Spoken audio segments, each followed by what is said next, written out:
On this episode of ResiWeek, Samsung goes all in, enterprise-grade network gear, technology in a storm, and Apple's new keynote. All this and more on this episode of ResiWeek.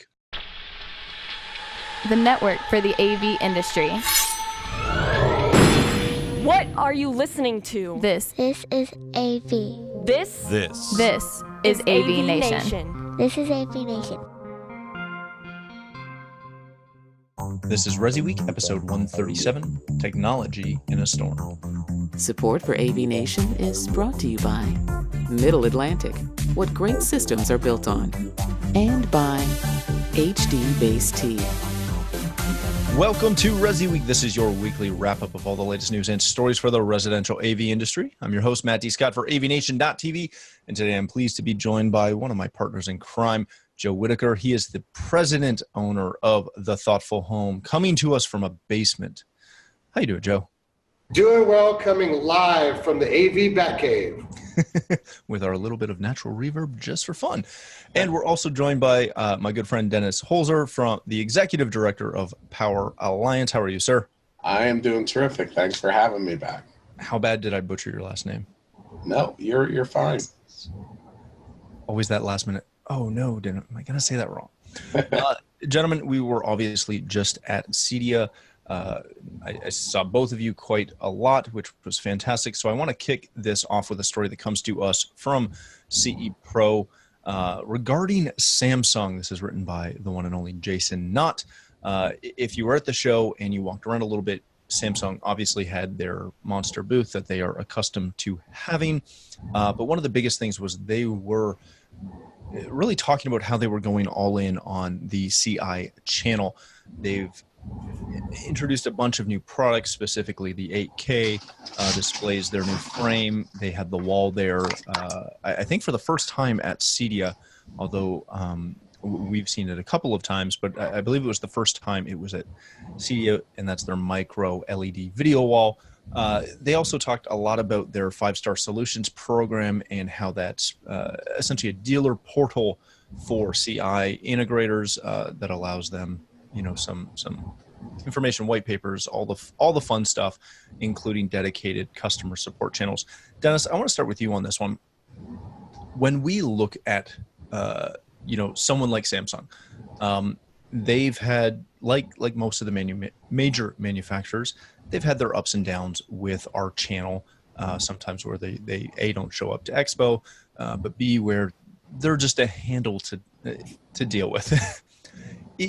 Is this commitment that they've stated and what they've done or stated they're going to do through this, renewed commitment to the channel, is this enough, or is this just a peace offering to the channel? Not at all. We are, my group, are national distributors for Samsung. I think if you go back, you're right, they pulled out of CEDIA, and I think they've been number one in TV for a long period of time. Mm-hmm. And I think they truthfully felt they were getting to those customers by whatever means they were getting to those customers. And I'm not privy to what the wake-up call was, but 2 years ago, they decided that they wanted to aggressively go after this channel in the correct way. And I can tell you that in the 2 years since they've done this 5-circle program, I've been to 2 of their national sales meetings where this has been involved. They have really, really not only made a concerted effort, and I think it will continue, but they have really put in now a lot of people into this channel to make sure that they are accepted and they are aggressively going after it. I don't think it's a smokescreen at all or a peace offering. I think that they truly now understand. And I think part of it too, that which doesn't help, I think they now understand how big of a market this can be for them that they weren't getting. Very good. Joe, you're obviously coming at this from the integrator side opposed to the distributor side. But this is a trend that we're seeing from a lot of manufacturers right now. What is driving this trend of companies as large as Samsung, Sony, Sonos, and other companies that don't just start with S? But what is driving this renewed commitment? Because for a while, as Dennis alluded to, a lot of these major manufacturers, they were shunning the channel a little bit. It was not something that they put a lot of time or effort into. What has changed in that direction? Well, it's funny you said that, because that's what I was already going to say. Was, Samsung was a big part of our industry, then kind of ditched out. Sonos was, Sony was, and as they start producing higher end technologies, whether they're video, 8K, which was shown, the wall tiling, advanced network options, it's obvious those are things that cannot just go to the consumer or to the prosumer. Now they're in a state where they know they need us. We are now a necessity again. So what do? They turn around, they come back to us, arms wide open, great offers abound. We're back on the trade show floor because they are now in that position where they really do have a compelling product and some really nice gear that the average consumer or prosumer cannot install, cannot configure, cannot set up for the best usage. So they're back, just like Sonos, just like Sony was 2 years ago or 3 when they brought Frank on. They are now in that position where they cannot move this market without us. So I welcome it. I hope more take this stance. So essentially, you're saying that because of the technology becoming more advanced, more technical, that they need us. They can't just sell to us. Absolutely. Fantastic. Speaking of advanced network conversations, let's jump into our next story. This comes to us from Residential Tech Today. Why enterprise-grade networks matter. If you read through the article here, they go over essentially the increased need for robust and reliable networks in the home, specifically in the larger home. Joe, I want to start with you on this one.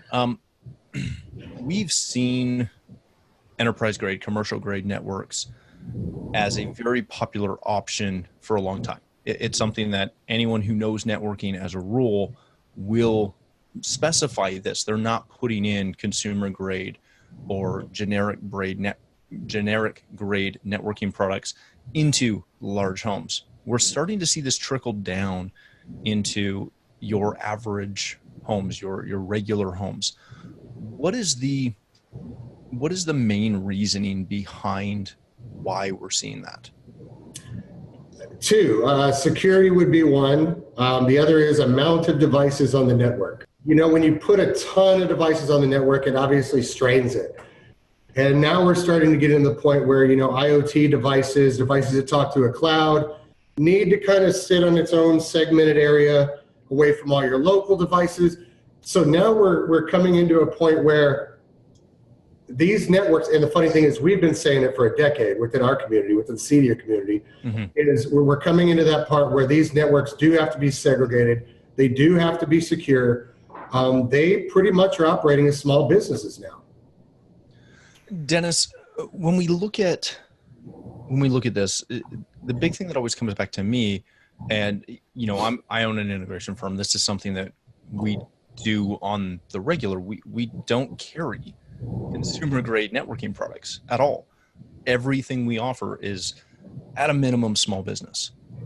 My approach has always been that by offering something that is designed for an enterprise environment, whether it's actually a necessity from the technology standpoint, it provides a reliability factor and a security factor that means we don't roll trucks. Am I the only one that's thinking that way, or is that a generally accepted route that integrators are going? I think integrators have forced that issue. That for the longest time, people were just putting in systems in their homes. Again, I speak from our perspective. We deal with a lot of integrators, and when we really started rolling with all this product, every integrator that walked through our door said, "I know how to install a network." And when we would put them through training, it was in some cases embarrassing that they didn't understand why you were in the basement and they didn't have a signal, or you went to the other corner of the house, didn't have a signal, and you tried to introduce some products or you need to put an access point, 35 feet, every 35 feet, they looked at you and said, no way, we could do it without doing that. So I think that now what's happened is everybody's starting to understand the market. And the other part of it is, I just use myself always as the prime example. I have 2 daughters, a wife. So you have 4 cell phones in the house. You have 4 computers in the house. You have 3 surface mounts in the house. And, all of a sudden you have everybody screaming at each other, turn off because you're too slow. Well, you get a little bit of that and people start to understand, what they need and what they have to do. And I think it's become, now people understand that, hey, they gotta do this a little bit better than what they've been doing. Well, there is one thing I'll add to it. And yes, Matt, that is why I repositioned my camera. So you start talking about future technologies that are out there and ones that are current now and are starting in the high end and becoming more mainstream. Kind of behind me over over there in the corner is the management system for the solar panels, for the battery, how it reports back to a cloud service. Because if that doesn't have constant 24-hour internet connection to the cloud, the customer doesn't get paid back for the overages that are fed back out into the grid. And these things are constantly monitored, and you have an outage and you have downtime. It's not just a kid not being able to play a video game anymore. This is loss of internal revenue inside a home. This is where they're getting ROI on their solar panels, on their geothermal, on all these other things that, as we see Elon Musk start pushing, shingles to us, they're going to become more commonplace. So this is I liked the article. It was interesting, and I'm glad somebody's prefacing it a little different than we've been told for the last 10 years. Because a lot of us knew this, but this is a much better way, to get it out there to the public. Well, let me ask you guys this, because we hear this a lot from the security conversation, where we continually talk about the same thing, and we still have to, for whatever reason, tell a lot of integrators that you have to change the default settings, basic things. Are there people that within the channel that don't understand this yet? I can answer that from, as I said, we're as Joe cringes. We try to have 1 training per month per location, and we keep repeating our trainings on the whole networking area. And I keep saying that everybody comes in and they're saying, why you're repeating it? We know what we're doing. And they don't know, and they don't want to admit. The other thing that Joe said that I want to add to is we've heard that crazy word convergence for a long time now. But now we're truly in that area where your home system, your security system, and all the other systems in your house, be it whether it's commercial or regular, where you're putting solar panels on your house, we're now really, really seeing the convergence.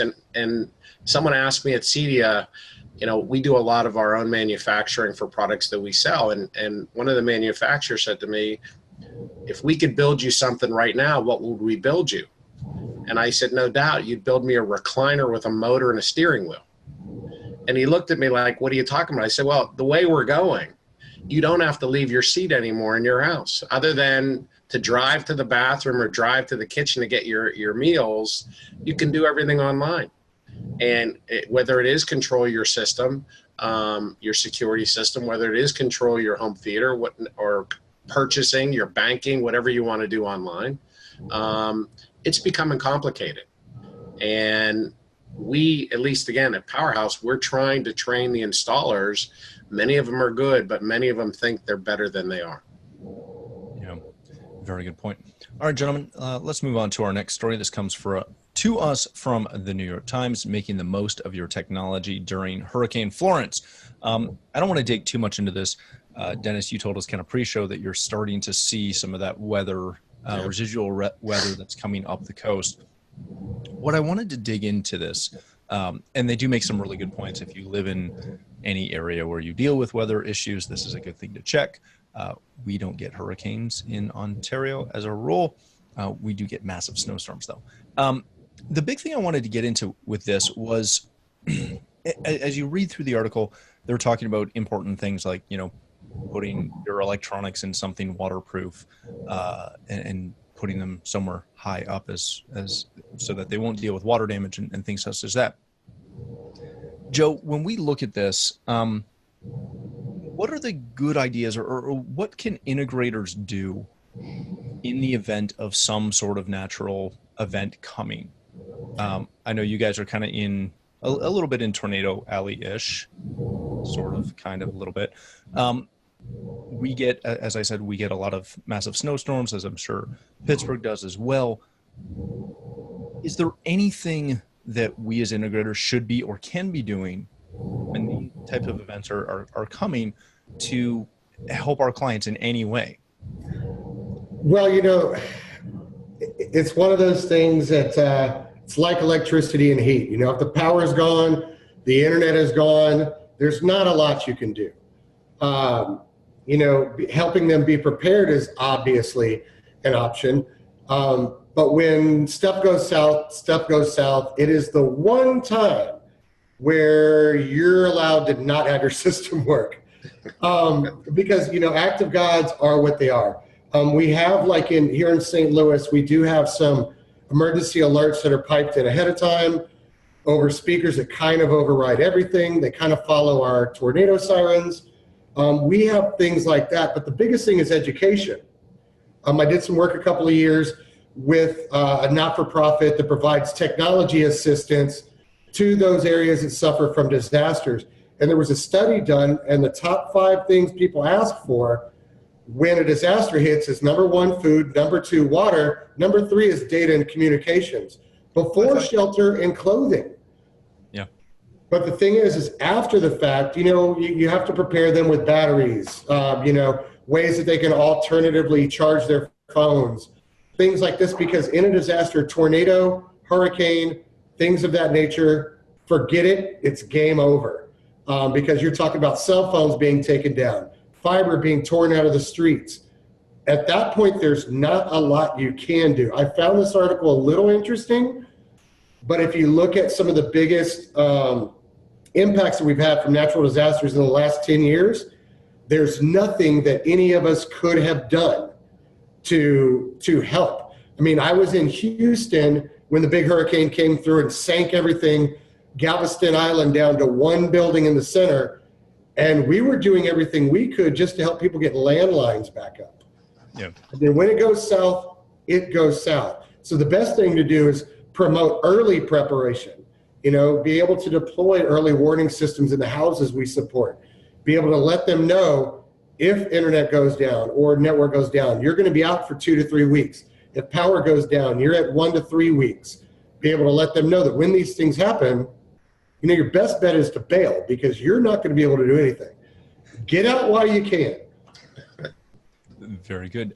Dennis, when you look at this, obviously I don't want to get into trying to design rack rooms that are waterproof or, things or concrete rooms with that water will never get into, yeah, exactly. I get that side of it, but that's not really the priority. Right.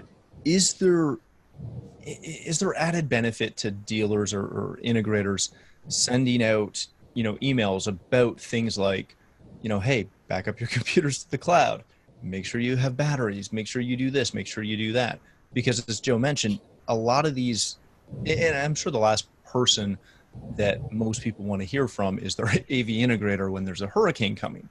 But is there any value in that? I think there is. There's a word I like to use called common sense, and it's a little scary. But the fact of the matter is that when the installers are out there, whether putting in the job or finishing the job, I've always said, I think what an installer should do, especially for the work obviously that he's associated with, leave a sheet behind that just reminds them that, and that's not to say they won't lose it right away, but leave them something that just give them some of the common sense points. Obviously, if there's no power, you're right, it's done.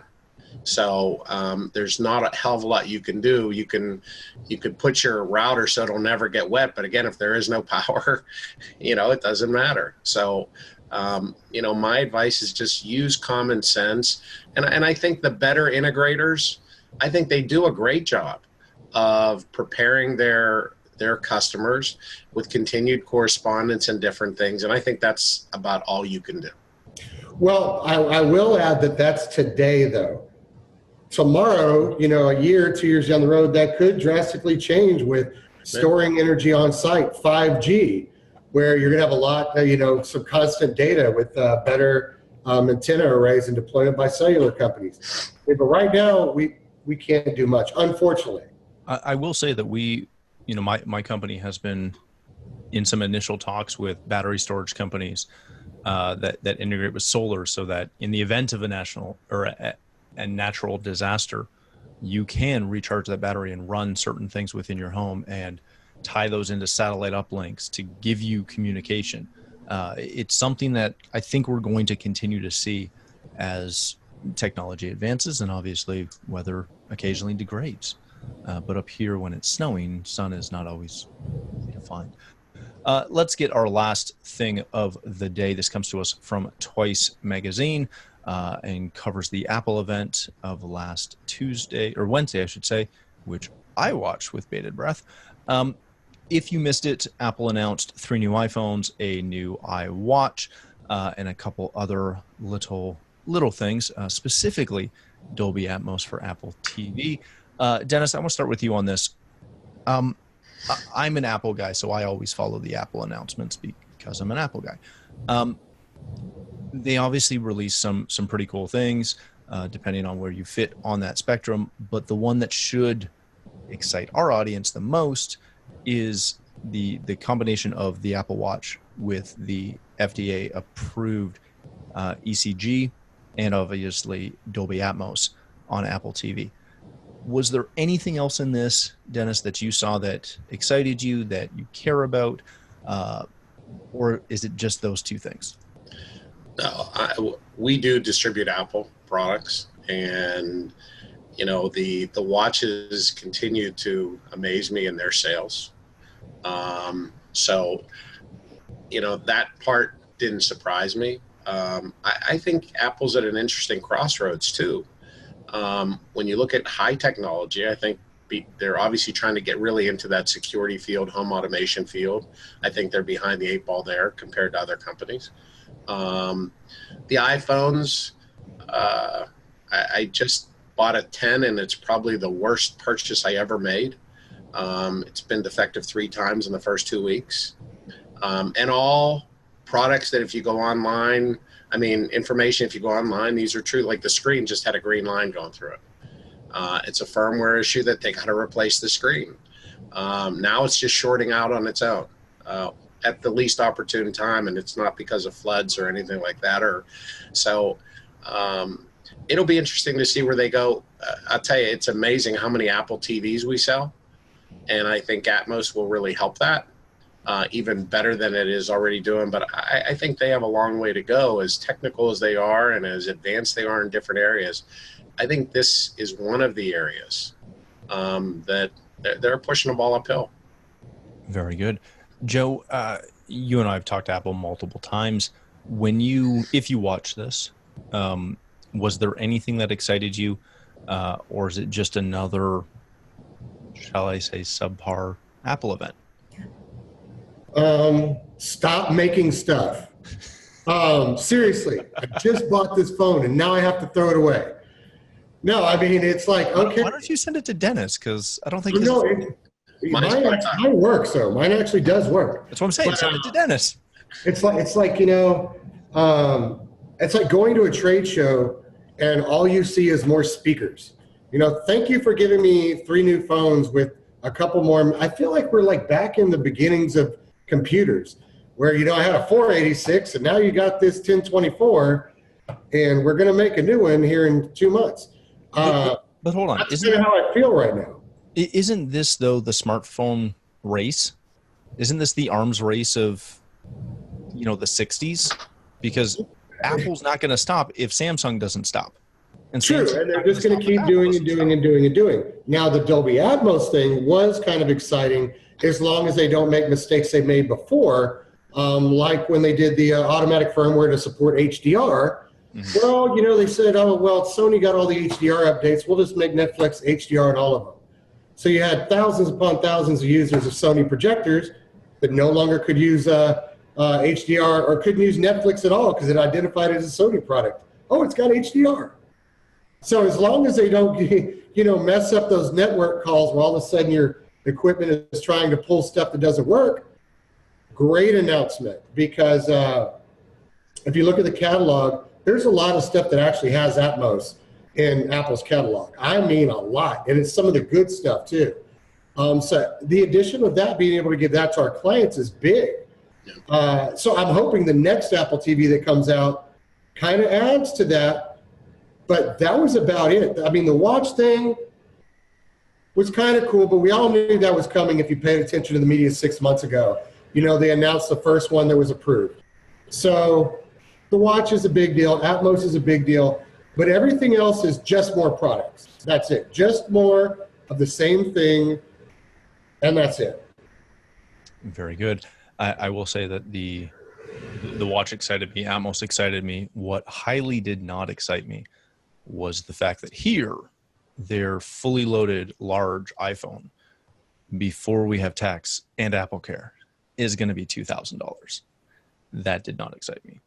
Thank you, gentlemen. That's all the time we have for this episode.